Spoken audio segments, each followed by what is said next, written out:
한 사람 한 사람 성령 감동으로 임하셔서 깨닫는 영을 주시고 이 말씀을 깨달아 저 험난한 세상에서 살아 숨쉬며 하나님께 영광 올릴 수 있도록 역사하여 주옵소서. 감사드렸고 예수님의 이름으로 기도드립니다.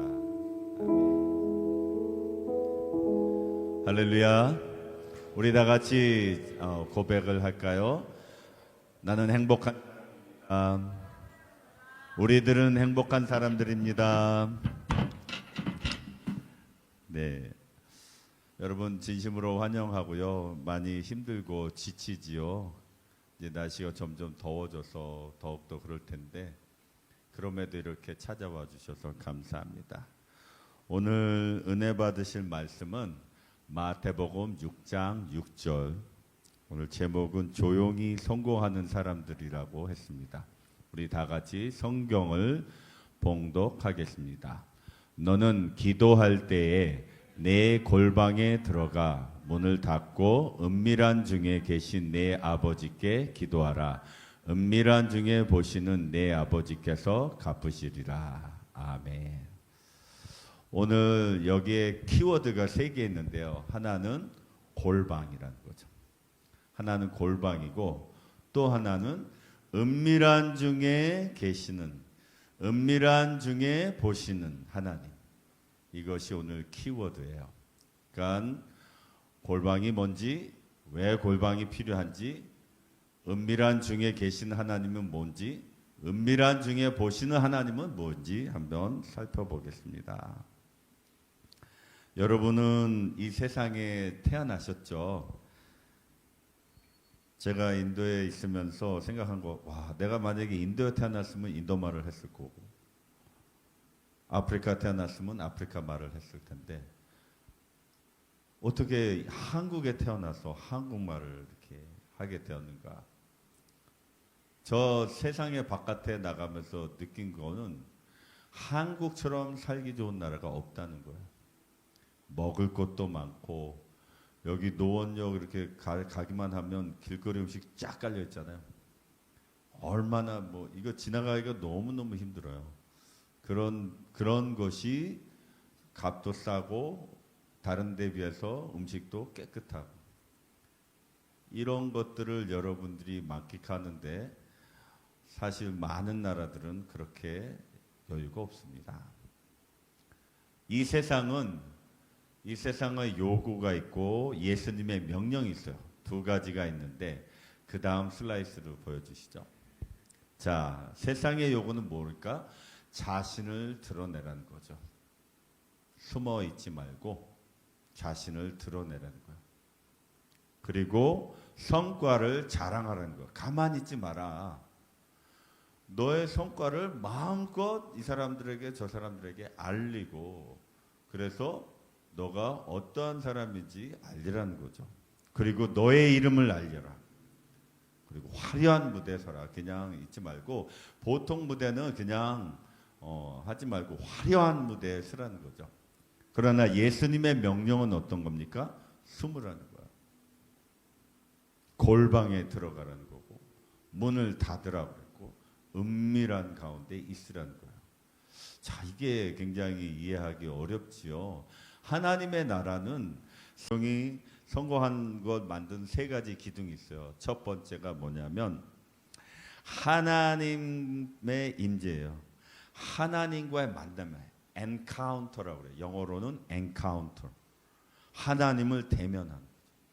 하나님을 대면하려면 세상의 어떤 그 모든 것도 다 잘라버리고 오로지 하나님을 간구해야 되는 거야. 하나님, 나 당신의 얼굴을 보기 원합니다. 당신의 음성을 듣길 원합니다라고 간절히 뭐 이런 말 저런 말 하지 마시고 나 하나님 음성을 듣기 원해요. 나 하나님의 모습을 얼굴을 보기 원해요. 저는 신학교 때인데 그때 이 교회에서 기도하는데 밤새 기도하는데 정말로 그때 회개하면서 하나님 얼굴을 본 I want to see you face. I want to see your face. 이걸 내가 계속 했더니 하나님이 예수님이 이 못 박힌 손으로 이렇게 탁 다가오는데 이 다가오는 순간 눈물이 팍 펑펑 쏟아지고 이게 장난이 아닌 거예요. 무릎이 저절로 구부러져요. 얼굴을 쳐다볼 수가 없어요. 얼굴을 들 수가 없어요.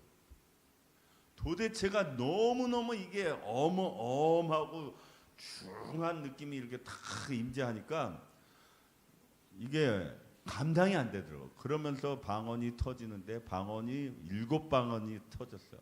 그리고 나서 계속 기도하는데 그 주님의 거룩한 손이 이렇게 확 임하니까 여기가 굉장히 뜨거운 거예요. 여기가, 이 어깨가.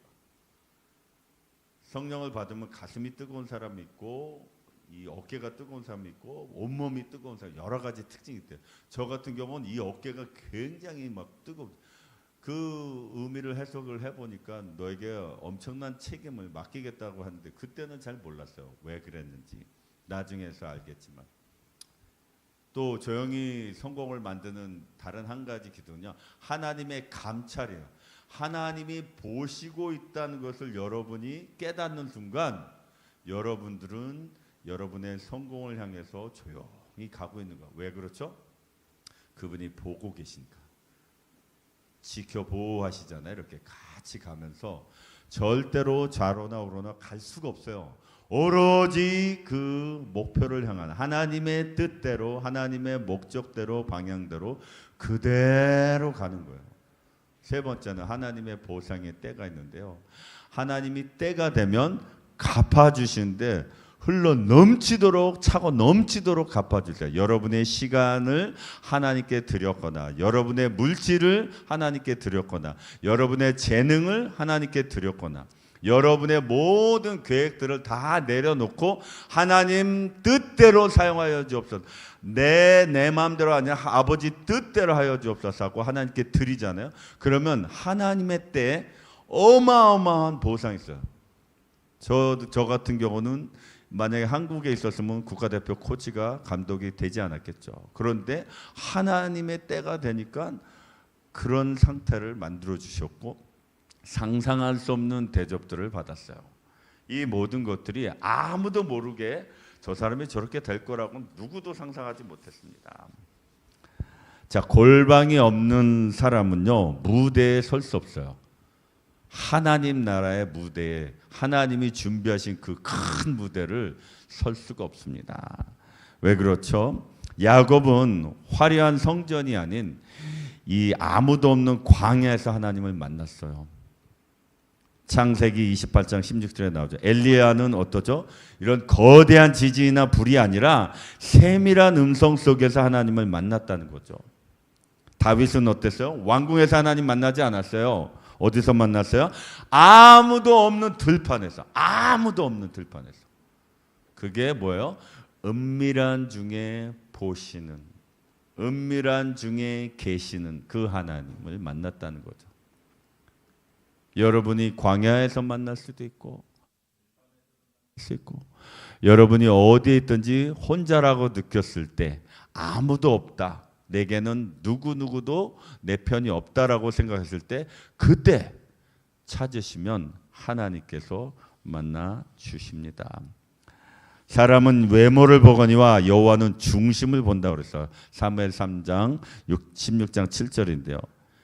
이 다윗의 형들이나 부모는 다윗을 왕으로 보지 않았어요. 그래서 사무엘이 왔을 때도 부르지 않았죠. 기름 부음을 받는다고 하는데 다윗은 거기에 걸맞지 않는다라고 생각한 거예요. 그런데 그 들판에 아무도 없는 그 가운데 하나님은 다윗을 왕으로 지명을 하셨어요. 양치기를 뭐 칼, 활, 뭐 돌팔매질 뭐 이런 거 하면서 뭐 칼 훈련 이런 거는 하진 않았지만 하나님께서는 이 들판에서 이 돌팔매질 요 손가락 하나를 훈련시켰단 말이죠. 요걸로 곰도 때려잡고 사자도 때려잡은 거예요. 막대기나 이런 걸로 때려잡은 게 아니라 이걸로 하면 완전히 백발백중. 벤자민 지파는요 2만 명이 왼손잡이인데 벤자민 지파들은 왼손잡이로 돌팔매질 하면 이거는 돌팔매지고 오른손은 뭐예요? 무기가 있는 거죠. 그래서 벤자민 지파가 굉장히 무서운 족속인데 하나님은 그 벤자민 족속도 무너뜨립니다. 올라갈까요? 하나님이 그러니까 내 손에 붙이리라. 내 손에 붙이리라. 하나님이 내 손에 붙이리라 하면 붙이는 거예요. 지금 상황은 절대 일어날 수 없는데. 그렇게 조용히 성공하는 사람들은 하나님께 묻지 사람들한테 묻지 않습니다. 사람의 시기가 실패 시기가 있지요. 그것이 1년이 되든 2년이 되든 3년이 되든 4년이 되든 5년이 되든 그런 실패들이 있어요. 그렇지만 그것이 결코 실패가 아니라 왜? 은밀한 중에 보시는 하나님, 은밀한 중에 계시는 그 하나님을 믿는다면 반드시 폭발적인 성장을 이룰 때가 있어요. 저도 선교지에 가서 3년 동안 완전히 무너졌고 맨발바닥으로 다녔어요. 신발이 없어서. 생각을 해보세요. 돈이 하나도 없단 말이에요. 돈 한 푼도 없었는데 신발 살 돈도 없었고 이 머리 하나 자르는 것도 없어가지고 이 머리가 이랬다니까요. 뭐 거지 산발을 해가지고 상상이 안 가죠. 수염은 채신머리 없이 이렇게 나가지고 이게 뭐 이거 어울리질 않는 거죠. 그리고 옷은 쪄들어가지고 이게 상상이 안 돼. 이게 내가 이렇게까지 살아야 되는가? 이렇게까지. 그렇지만 그런 과정 속에서 갑자기 결혼하게 되고 갑자기 국가대표 코치가 되고 갑자기 한인의 회장이 되고 막 갑자기 막 전 인도로 돌아다니게 전 세계로 돌아다니게 하나님 보내주옵소서라고 했더니 내가 너를 보내리라. 내가 너를 반드시 보내리라 했는데 보내신 거예요. 저 여기 그냥 온 거 아니에요. 하나님 보내셔서 온 거예요. 제가 오고 싶어서 온 게 아니라 하나님이 가라. 그래서 가라. 저는요 사실 인도가 더 좋아요. 거기가 고향이에요. 제2의 고향. 그럼에도 불구하고 인도 커리, 인도 짜파티 괜히 얘기했네. 너무 먹고 싶대. 네. 너무너무 그리운 사람이야 이게. 이렇게 짜파티 안 먹고 난 안 먹고 견딘다는 건요 여러분 상상도 안 가죠. 이 금단 현상이 일어나요. 그럼에도 불구하고 이것을 견디려고 한 것은 하나님이 부르셨다는 것을 믿었기 때문이에요. 하나님은요 먼저 뿌리를 만드세요. 나무가 이렇게 가지가 자라는 게 아니라 뿌리를 튼튼하게 깊게 내는. 그러니까 아무도 모르는 거죠. 자기 자신도 잘 모를 거예요. 내가 왜 뿌리만 내리는지. 그렇지만 어느 순간 그것이 충만하게 됐을 땐 갑자기 폭발적인 성장이 일어납니다. 믿으시면 아멘. 여러분은 그런 사람이 될 거예요. 폭발적으로 성장하시기를 주님의 이름으로 축원합니다. 자, 요셉을 한번 볼까요? 요셉은 골방이 어디였을까요? 감옥이었어요. 사람들 앞에서 형제들에서 부모 형제들이 또 아버지는 완전히 야곱은 요셉이 죽었다고 생각했죠. 없어진 거예요. 누구도 얘기를 안 해주니까 진실을 얘기 안 해주니까. 그러나 그 감옥에서 또 노예 생활을 13년 했어요. 13년 작은 숫자가 아니잖아요. 어찌 보면 인생이 산산조각난 멀쩡한 아들이 보통 사람이었던 사람이 그래도 족장 아들이에요.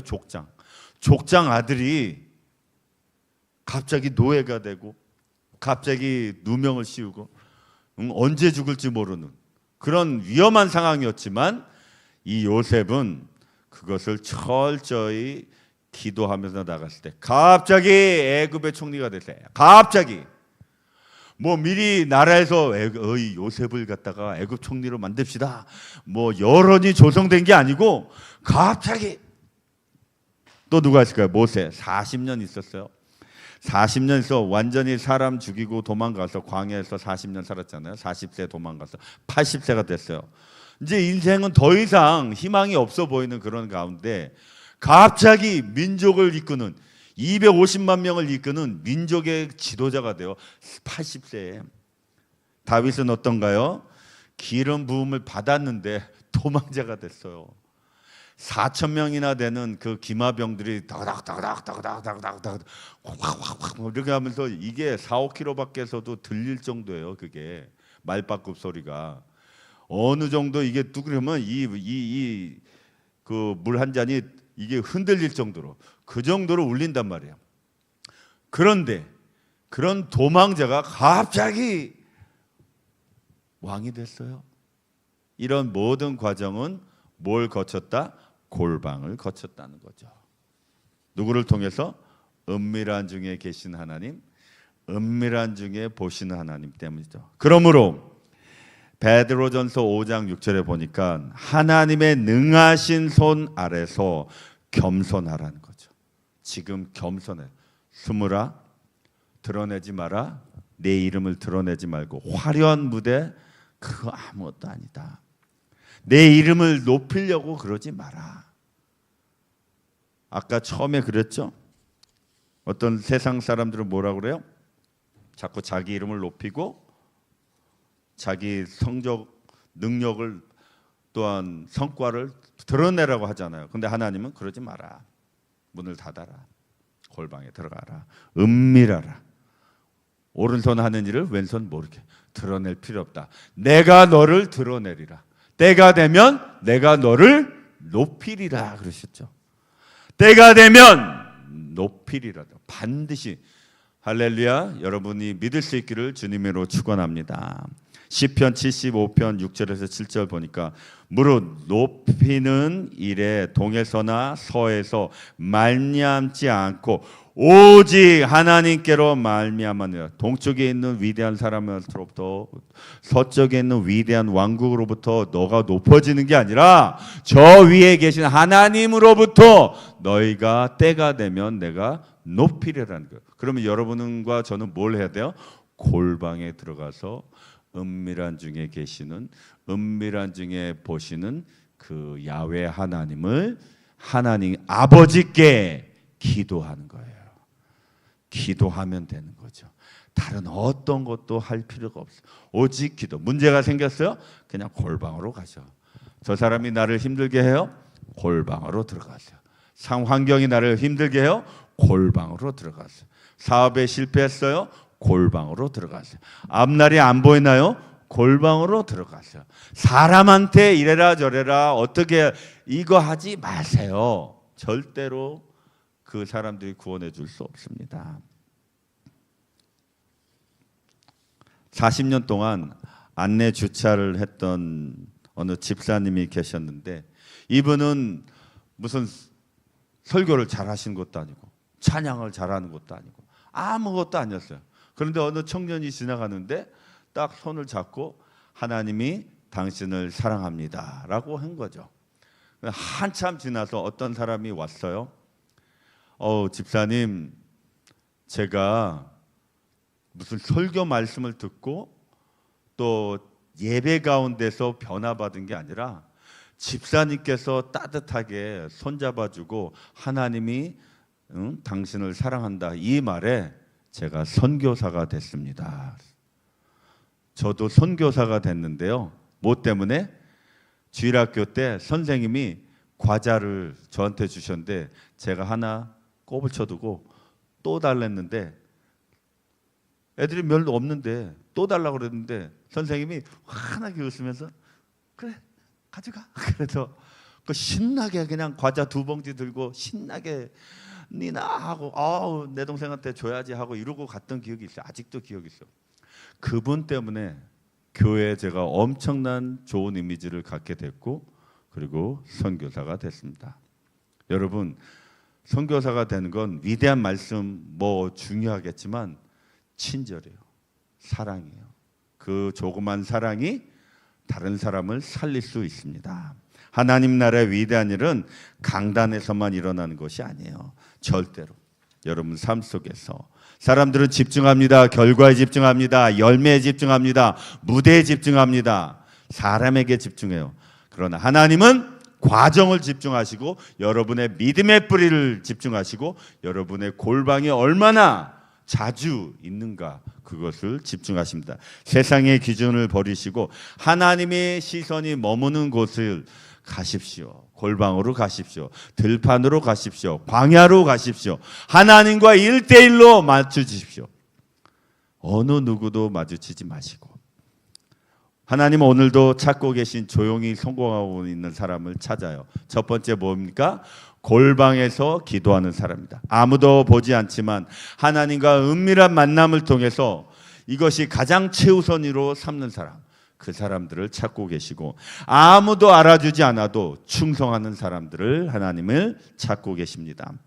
그리고 하나님의 때를 묵묵히 기다리는 사람, 그 타이밍을 내가 정확히는 알 수 없지만 그 완벽한 타임에 하나님께서 높여주신다는 것을 믿으시기 바랍니다. 사람들에게 인정받기 위해서 살지 마십시오. 하나님께 인정받기 위해서 사십시오. 은밀한 중에 계시는, 은밀한 곳을 보시는 그 하나님을 믿고 나가시면 주님께서 이렇게 말씀하실 거예요.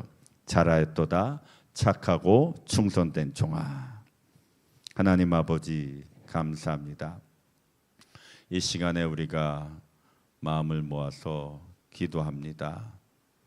오늘 마태복음 6장 6절 말씀, 이 말씀을 통해서 너는 기도할 때 골방에 들어가서 문을 닫고 내 은밀한 중에서 보시는 내 아버지께 기도하라고 하신 말씀처럼 주님 오늘 조용하게 성공할 수 있는 비결을 알려주시니 감사합니다. 우리는 때때로 많은 시간들을 사람들을 사귀고 사람들과 보내고 하나님과 보내는 시간을 소홀히 할 때가 많습니다. 착각할 때가 많이 있습니다. 하나님 아버지, 우리의 이런 미련한 행동을 다시 반복하지 않게 하시고 하나님과 만나는 내 골방에서 내 아버지께 기도하라고 하신 말씀처럼 얼마나 자주 골방에 간 사람이 그 사람이 바로 조용히 성공하는 사람들이라는 것을 성경을 통해서 보았습니다. 이 시간에도 함께 하셔서 골방에 들어가게 하여 주옵소서. 감사드렸고 예수님의 이름으로 기도드립니다. 아멘. 이 시간에 우리 다 같이 일어서서 찬양 한 곡 부르신 후에 주여 삼창 부르시고 오늘 말씀을 붙잡고 기도하시겠습니다.